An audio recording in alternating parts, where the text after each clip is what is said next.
Ekale gbogbo olóṣèlú lẹ́wà ló ń kí gbogbo ọmọ káàrọ̀ oòjíire lórí fọ́nrán yìí. Nǹkan tẹ́ ẹ̀ ń wò lẹ́yìn mi, wọ́n máa ń pè é ní orúkọ kan, mo dẹ̀ ti sọ nǹkan kan pa ẹ̀.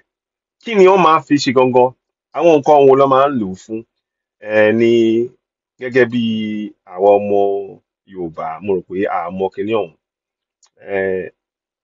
Ó ní orúkọ tó ń pè é. Mo ti dárúkọ ẹ̀ rí, àmọ́ mo kàn tún fẹ́ mọ̀ bóyá a mọ̀ ni. Mi dẹ̀ fẹ́ mọ̀ bóyá ẹlòmíì dẹ̀ tún mọ nǹkan míì tí a máa ń lo kinní ọ̀hún fún.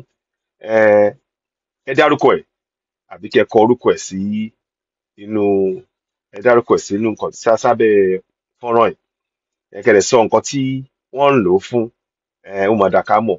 Torí a tún lè fi ìyẹn náà kọ́gbọ́n ká tún fi mọ nǹkan míì tí wọ́n tún ń lò ó fún ju nǹkan tí a ti mọ̀ lọ. So ìbéèrè méjì. Kí ni orúkọ ẹ̀? Kí ni wọ́n ń lò ó fún? Ó máa dà kí a mọ̀. A fẹ́ kàn ṣe àwọn a fẹ́ fi ṣe a fẹ́ kọ́ ìlàlóye lórí ọ̀rọ̀ náà ni. Títí wà lókè lórí Oduduwa TV rédíò. Ẹ ṣeun gan ni. A dẹ̀ dúpẹ́ bí ẹ ṣe ń darapọ̀ mọ́ wa lórí ètò wa.